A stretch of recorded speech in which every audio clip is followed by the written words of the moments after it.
Welcome back. Now, the downbeat economic environment is starting to somewhat weigh on the KAL Group.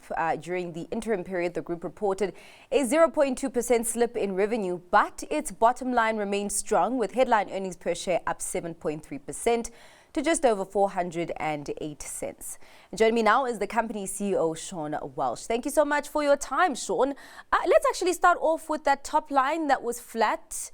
So just contextualize the kind of pressure that we saw on that revenue growth in the first half, and particularly the differences that we saw between the first quarter and second quarter.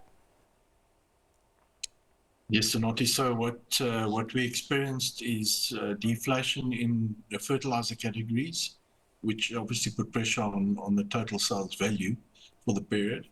And at the same time, we found that our low margin categories were all under pressure during the period. Our fuel volumes also reduced by 2% due to the high fuel prices and lower traffic on the roads. And we made that up with market share gains in some parts of the country, as well as increased sales on our high margin, more convenience retail categories. We had a bit of an acceleration from quarter one to quarter two in our profit before tax. I think we reported 7% quarter one and 9.7% at the end of quarter two.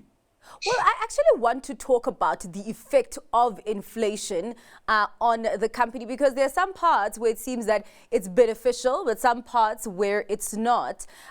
Is that, economic reality of inflation kind of equally weighed to the upside and the downside, or does it maybe tilt more to the one side? Yes, so it's a pretty mixed bag at this stage. Okay. In our mixed basket that we offer, which is anything from farm inputs all the way through to household goods, and then quick service restaurant, Kentucky Fried Chicken. It is very different throughout all those categories. What we're finding really is that consumers out there are under pressure. Our petrol sales, for example, are down between 4 and 6%. On all our networks, and that indicates that your general public out there is traveling less. We also see that whereas Wimpy sales are flat year on year, Kentucky Fried Chicken sales are up, which means that consumers are going for value for money offerings out there, more so than in the past.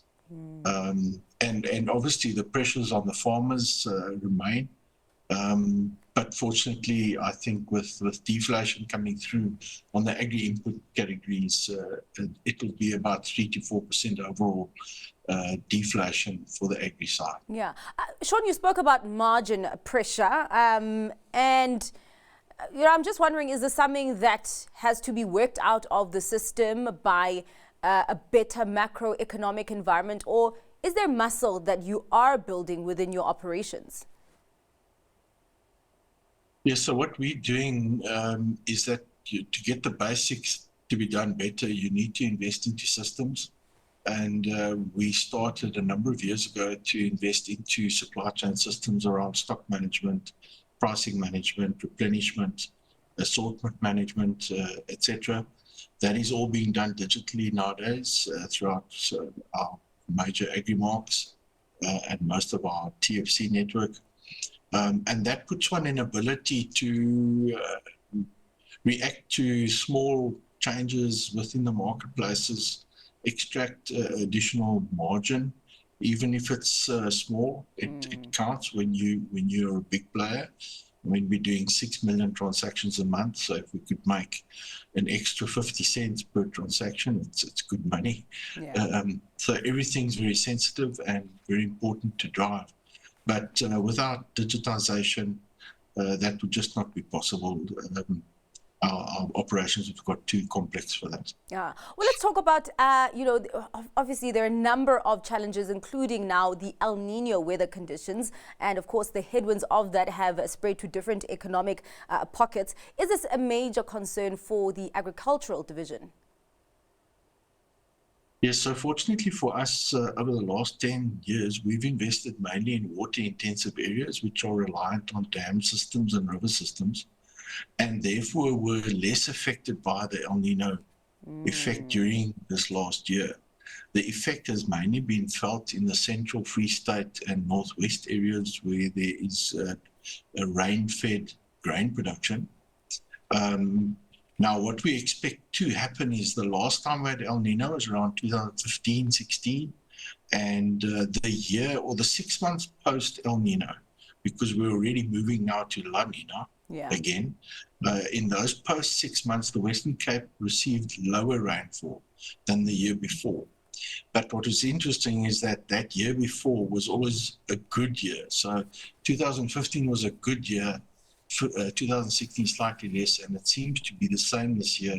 So we're not concerned about the fruit prospects in the Western Cape this year.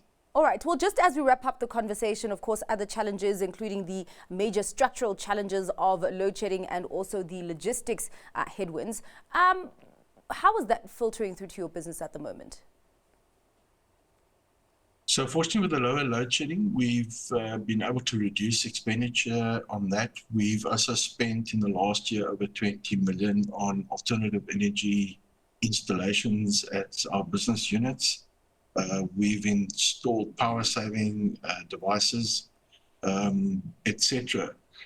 So load shedding this year, impact last year was around 9% of our growth.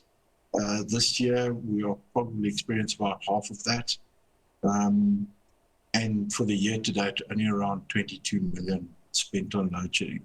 All right. And in terms of the logistics? Sorry, Sanati. In terms of the logistical challenges, particularly with the agricultural sector? Yes, what I can say that it's not yet where it should be, and where the port, especially the port performances are not where they were 4 years ago. But we are very happy with the new CEO of Transnet, Michelle Phillips, her collaboration efforts and interventions that she's putting in place would definitely over the next 2-3 years, if allowed, she's going to make a huge difference in moving the port efficiencies forward. Other than that, we take part in the Business for South Africa logistical roadmap, and we hope that that also delivers improvements on the freight rail side. All right. Well, thank you so much for your time and for your insights there, Sean. Really appreciate the time. That was CEO of the KAL Group, Sean Walsh.